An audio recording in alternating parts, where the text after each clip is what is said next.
1968년 일본. 경찰을 믿은 단 한순간 3억 엔이 사라졌습니다. 기묘한 미드나잇 이야기. 오늘은 50년 넘게 미제로 남은 일본의 3억 엔 강탈 사건 이야기입니다.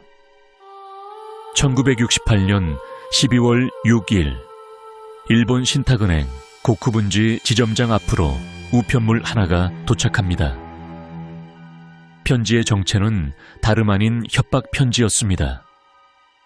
편지에는 다음날 오후 5시까지 여성은행원 혼자 지정 장소로 300만 엔을 가져오지 않으면 지점장의 자택을 폭파하겠다는 내용이 담겨 있었습니다.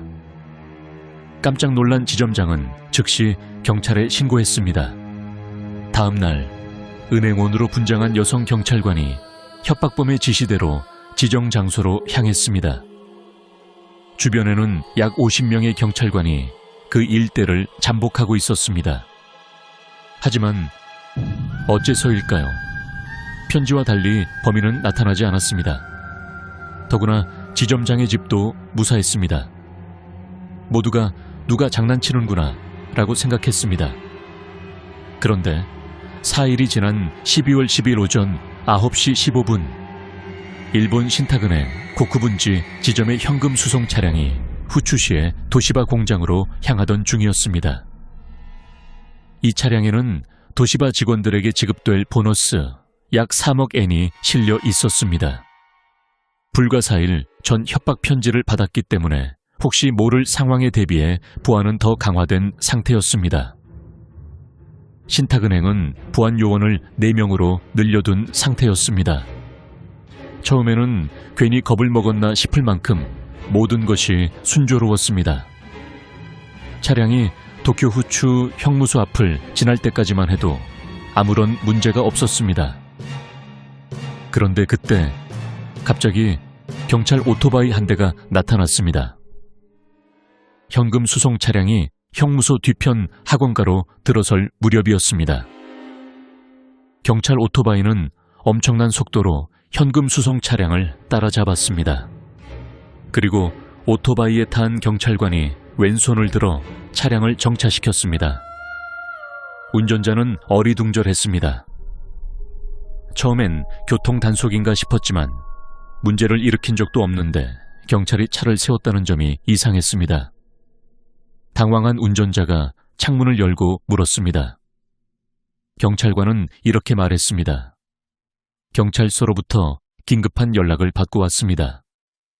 지점장의 자택이 폭파되었고 이 차량에도 폭탄이 설치되어 있을 가능성이 높습니다. 그리고 조사를 해야 하니 하차해달라고 요구했습니다. 운전자는 어제 점검을 마쳤고 폭탄 같은 건 없었다고 말했습니다. 뒷좌석의 보안 요원 2명도 차 내부를 확인했지만 폭탄은 발견되지 않았습니다. 그러자 경찰관은 차 밑에 숨겨져 있을지도 모른다며 어서 하차해달라고 재차 요구했습니다. 결국 은행 보안 직원들은 만일의 상황에 대비해 차 밖으로 나오게 되었습니다. 협박 편지도 있었고 경찰이 직접 나타났으니 의심은 들었지만 어쩔 수 없었습니다. 이때 운전자는 시동은 끄고 키는 그대로 둔 채 차에서 내렸습니다. 경찰관은 차 앞으로 이동해 보닛을 열고 엔진을 점검한 뒤 마지막으로 차량 아래를 수색하기 시작했습니다. 지켜보던 은행 직원들도 긴장하고 있었습니다.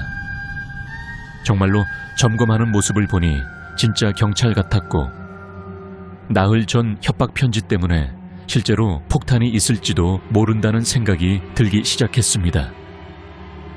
그 즈음 경찰관은 차량 아래로 완전히 들어가 수색을 이어갔습니다. 그리고 그 순간 차량 아래에서 흰 연기와 붉은 불꽃이 피어오르기 시작했습니다. 경찰관은 소리쳤습니다. 정말 폭탄이 있어. 곧 폭발한다. 빨리 도망가. 4명의 보안 요원은 급히 차량에서 떨어져 도망쳤습니다. 은행 직원들은 약 100m 떨어진 민가 쪽으로 서둘러 대피했습니다. 한 보안 요원은 뒤따라오는 차량들에게 위험을 알리기 위해 도로 위에서 차들을 세우기도 했습니다. 또 어떤 운전자는 연기가 나는 것을 보고 소화기를 가져오려 했습니다. 그 사이 경찰관은 현금 수송 차량 운전석에 올라탔습니다. 그리고 시동을 걸고 차량을 직접 몰아빠르게 현장을 빠져나갔습니다. 이 모든 일은 불과 3분 만에 벌어진 일이었습니다. 은행 보안 직원들은 차를 몰고 떠나는 경찰관을 보며 폭발 위험을 혼자 감수하려는 용감한 경찰관이라고 생각했습니다.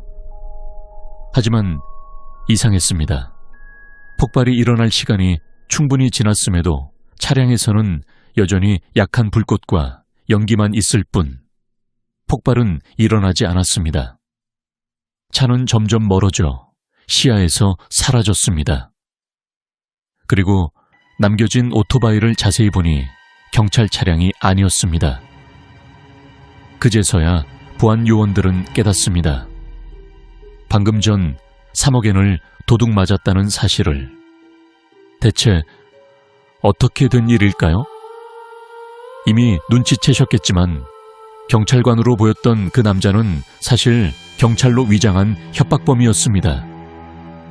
그는 차량 아래로 들어가 미리 준비한 연막탄을 터뜨린 뒤 폭탄이 있는 것처럼 연출하고 대피를 유도했습니다. 그리고 차량을 안전한 곳으로 옮기는 척하며 그대로 탈취한 것입니다. 약 10분 뒤 상황을 파악한 은행 측은 급히 경찰에 신고했지만 범인은 이미 유유히 현장을 벗어난 뒤였습니다. 당시 3억엔은 역대 최고 규모의 현금 절취 사건이었습니다. 현재 가치로는 약 20억 엔, 한화로 약 200억 원에 달하는 거액이었습니다. 하지만 경찰은 방심했습니다. 증거가 많다는 이유로 초동 수사에서 치명적인 실수를 저질렀습니다. 현장을 보존하지 않고 증거를 함부로 만지거나 훼손했고 결국 가장 중요한 지문 확보에도 실패하고 말았습니다. 도난 차량은 약 4개월 뒤 현장에서 5km 떨어진 곳에서 발견되었지만 현금은 모두 사라진 뒤였습니다. 이후 한 19세 청년이 용의자로 지목되었지만 결과적으로 무혐의였고 그는 경찰 압박에 시달리다 스스로 생을 마감했습니다. 수사는 점점 혼란에 빠졌고 목격자 진술과 몽타주, 대규모 수사에도 불구하고 범인은 끝내 잡히지 않았습니다.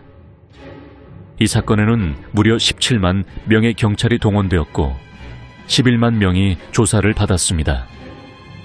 하지만 결국 1975년 공소시효가 만료됩니다. 이 사건은 완전 범죄로 남게 되었습니다. 이후에도 수많은 자칭 범인들이 나타났지만 경찰이 알고 있는 집회 일련 번호와 일치하는 사례는 단 한 건도 발견되지 않았습니다. 결국 이 돈은 지금까지도 어디에 있는지 알 수 없습니다. 이 사건 이후 일본은 현금 수송 방식을 대폭 개선하게 됩니다. 계좌 이체가 일반화되고 전문 경비 인력이 투입되기 시작했습니다.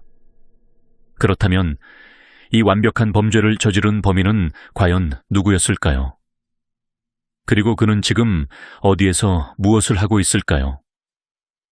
50년 넘게 미제로 남은 일본 3억 엔 강탈 사건.